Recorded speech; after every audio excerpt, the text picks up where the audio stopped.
The world is divided into two categories: the players and the pieces. You have felt this your entire life. You walk into a room and you feel invisible. You see certain people command attention without speaking. They get the opportunities, they get the respect, they get the power, and you work harder. You try to be nicer. You try to be competent, but you are ignored. You are left wondering why your talent isn't enough, why your goodness isn't rewarded. Here's the brutal truth that society is too polite to tell you. Power does not care about your intentions. It only cares about your leverage. You have been trying to connect with powerful people by being a friend. But powerful people do not need more friends. They need assets. They need mirrors. They need protection. If you want to enter the circles where the real decisions are made, you have to kill the part of you that seeks validation. You have to stop asking for permission to exist. Niccolò Machiavelli wrote The Prince over 500 years ago, not as a guide for the wicked, but as a manual for reality. He understood that human nature, at its core, is driven by self-interest, fear, and vanity. If you ignore this, you will always be a pawn. If you master it, you become the hand that moves the pieces. In the next few minutes, we are going to dismantle the lies you've been told about networking. We're going to explore Machiavelli's 13 ruthless laws of connection. These are not tips. They are psychological weapons. By the end of this, you will no longer look at a powerful person and see a superior. You will see a puzzle, and you will hold the only key that solves it. But be warned, once you see the strings, you can never go back to being a puppet. Most people fail because they approach power with an open hand, begging for a favor. They think connection is about being yourself. That is a lie. Being yourself is a luxury for those who already have power. For those climbing the mountain, connection is about strategic adaptation. It is about becoming exactly what the other person needs to see until you are so embedded in their world that they cannot function without you. But how do you do this without losing your soul? How do you manipulate the perception of the elite without becoming a syphant? The answer lies in a psychological concept called the void. But to understand the void, you first have to understand the 13 laws. Let's begin. Law 1: never outshine the master. The first mistake you make is trying to impress. You meet someone influential, and your ego takes the wheel. You want to show them how smart you are, how capable, how much you know. You think this earns respect? It does not. It breeds insecurity. Powerful people are often the most fragile. Their identity is built on being the smartest, the strongest, or the most visionary person in the room. If you come in shining too brightly, you do not look like an asset. You look like a threat. Machiavelli warned us. It is always dangerous to appear better than your superiors. When you make your superior look bad, or even just lesser by comparison, you trigger their survival instinct. They will bury you not because you are incompetent, but because you are dangerous to their ego. So what is the strategy? Dim your light. Make them look brilliant. When you offer an idea, frame it in a way that makes it seem like their idea. Ask questions that allow them to give the answer. Feed their vanity. This is not weakness. This is camouflage. By allowing them to feel superior, you lower their defenses. You become safe, and once you are safe, you are allowed inside the walls. While they are busy admiring their own reflection, you are quietly observing their weaknesses, learning their patterns, and securing your position. Let them have the glory. You take the influence. Law 2: conceal your intentions. A predictable man is a controllable man. If I know what you want, I know how to use you. If I know you want money, I can buy you. If I know you want praise, I can flatter you. Most people wear their desires on their faces. They walk up to powerful people and their eyes scream, "I need something from you." This reeks of desperation. And desperation is the ultimate repellent. To connect with power, you must be a cipher. Machiavelli advised, keep your friends close, but your intentions closer. Be unreadable when you enter a room. Do not reveal your endgame. Talk about everything except business. Talk about art, philosophy, their hobbies, the wine, anything that humanizes the interaction. Make them wonder why you are there. Mystery creates attraction. When they cannot figure out what you want, they become intrigued. They start to project their own desires onto you. And they start to chase you to figure out the puzzle. Never show your cards until the pot is yours. Be friendly. Be open. Be charming. but keep the core of your ambition locked in a vault where no one can see it. The less they know about your motives, the more power you hold in the negotiation. Law 3, appeal to self-interest, never to mercy. This is where the nice guys finish last. You need a favor. You need a mentor. You need an investment. So you go to a powerful person and you tell them your sob story. Talk about your struggles. Talk about how much you deserve a chance. You appeal to their gratitude, their kindness, their morality, and they might smile. They might nod, but they will do nothing. Why? Because mercy is a burden. Powerful people are busy. They are constantly bombarded by people asking for help. If they helped everyone who deserved it, they would be bankrupt and exhausted. Machiavelli was very clear. It is better to be feared than loved if you cannot be both. But in the context of connection, it translates to this. It is better to be needed than liked. Do not ask for favors, offer transactions, but disguise the transaction as an alliance. Find out what they need. Do they have a rival they want to crush? Do they have a problem they cannot solve? Do they have a vanity project that is failing? Position yourself as the solution to their pain. When you speak to them, do not talk about your needs. Talk about their interests. I see you are struggling with X. I have a way to fix it that will save you time. Now you are not a beggar. You are a partner. Self-interest is the only language that is universally understood. Speak it fluently, and doors will open. Law 4, the art of strategic absence. We live in a world of over-availability. You answer texts instantly. You say yes to every meeting. You are always there. You think this shows dedication. It actually signals low value. Economic law applies to human behavior. Scarcity creates value. If you are always available, you are common. Common things are cheap. Powerful people respect time because it is the only resource they cannot buy more of. If you give your time away freely, you are telling them it is worthless. Machiavelli knew that a prince who is seen too often becomes ordinary. You must learn to withdraw. Be warm when you are present. Be fully engaged. Make them feel like the only person in the world, and then disappear. Don't answer the phone on the first ring. Don't be available for coffee next Tuesday. Have a life. Have a mission. Have a schedule that does not revolve around them. This does two things. First, it proves you are a person of value who has other options. Second, it creates the Zizek effect, an open loop in their mind. They start wondering where you are, what you are doing, who you are with. Your absence takes up space in their mind. When you do return, your presence is treated as a reward, not an obligation. Use absence to stoke the fires of respect. Law 5, the mirror of Narcissus. Everyone is in love with themselves. Even the most humble-seeming leader is secretly obsessed with their own worldview. They want to be understood. They crave validation of their reality. Most people try to connect by talking about themselves. I did this. I think that this is noise. To connect with power, you must become a mirror. Reflect their image back to them, but slightly enhanced. If they are aggressive and fast-talking, you speed up your speech. Adopt their posture. If they are slow and thoughtful, you slow down. You become pensive. Match their breathing. Match their vocabulary. If they use war metaphors, you use war metaphors. If they use sports metaphors, you use sports metaphors. This is not just mimicry. It is neurological synchronization.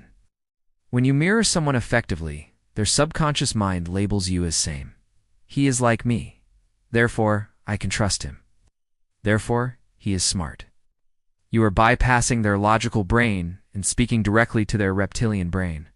People do not want to be challenged. They want to be confirmed. Be the confirmation of their brilliance. When they look at you, let them see the best version of themselves staring back. They will become addicted to your presence because you make them feel understood in a way no one else does. Law 6. Become the gatekeeper of information. In the old world, land was power. In the modern world, information is power. But not just any information. Secret information. Powerful people are often isolated. They are surrounded by yesmen who tell them what they want to hear. They are starving for the truth, starving for the pulse of the streets. If you can be the person who brings them valuable, unfiltered intelligence, you become indispensable. You become their eyes and ears. Did you hear what the competition is planning? Found a flaw in the system that no one is telling you about? There is a shift in the market that you need to see. Do not be a gossip. Be an intellectual spy. Curate information that protects them or gives them an edge. When you trade in secrets, you elevate your status. You are no longer an outsider. You are a conspirator. And there is no bond stronger than the bond between co-conspirators. But a warning, never reveal all your sources. Maintain the monopoly on your information supply. If they can get the info without you, they don't need you. Keep the source hidden. Deliver the fruit.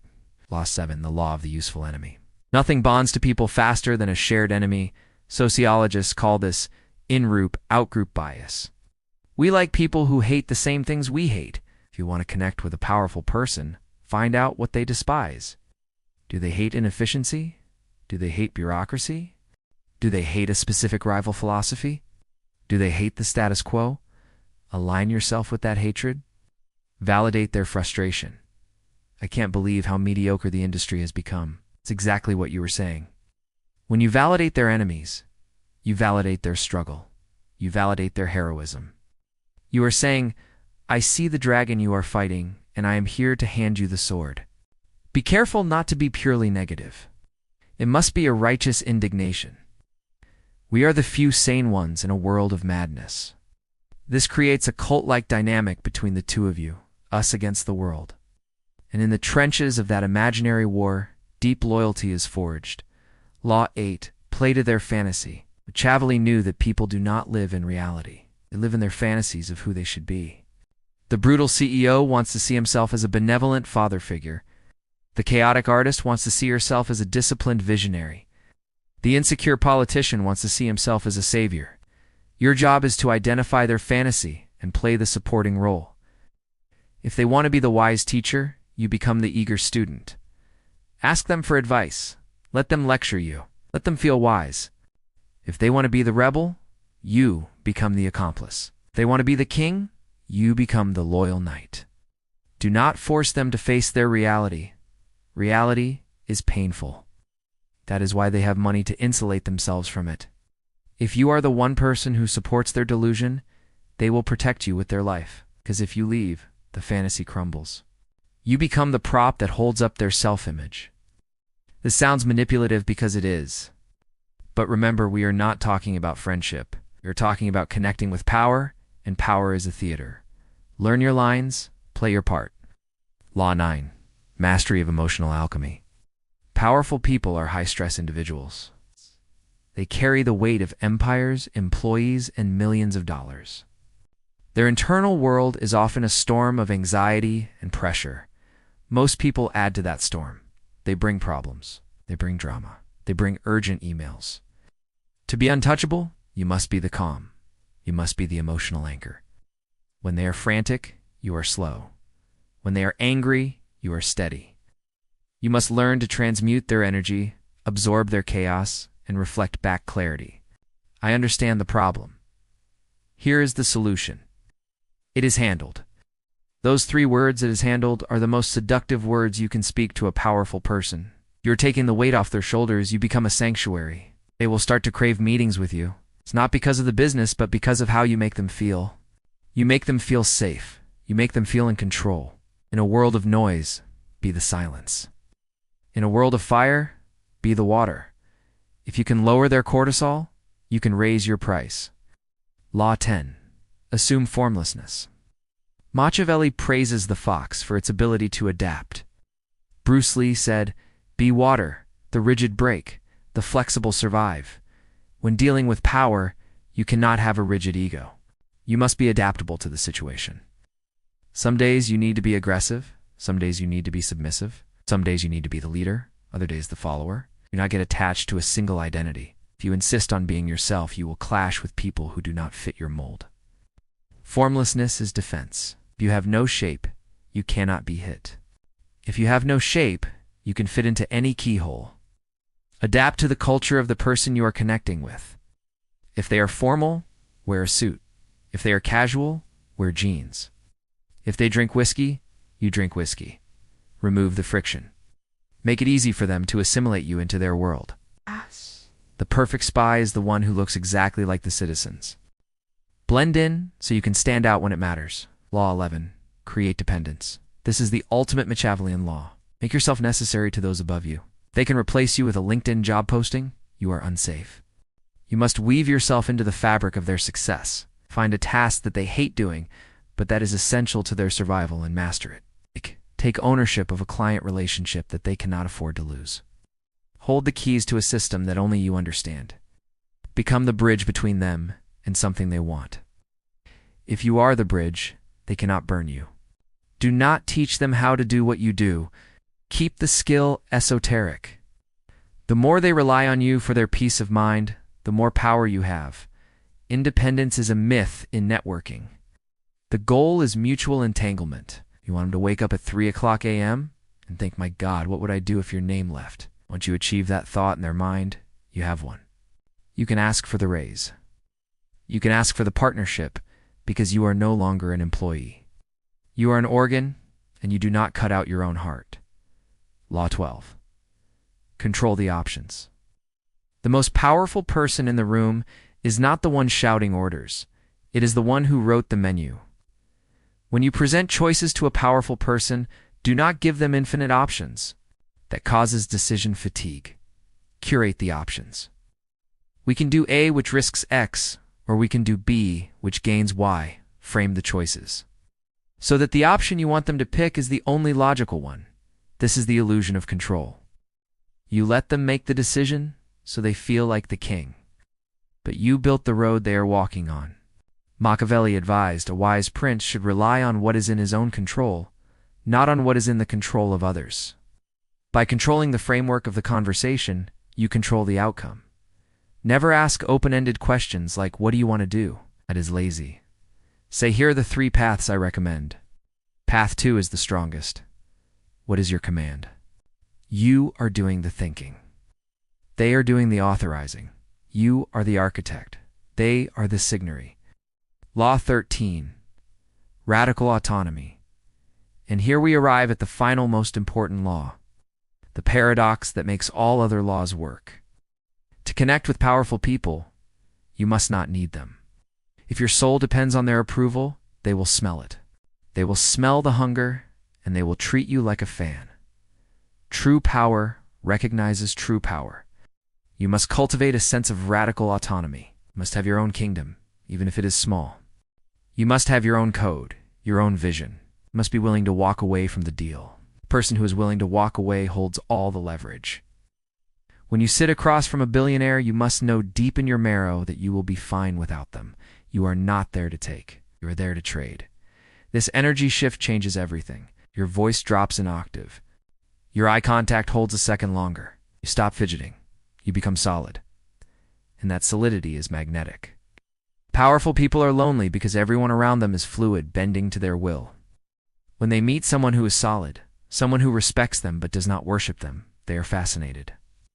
Be the rock. Be the sovereign of your own mind. Connect from a place of wholeness, not a place of lack. Take a breath. Let those laws settle in. I know what you are thinking. This sounds cold. This sounds calculating. This sounds manipulative. It is. But look around you.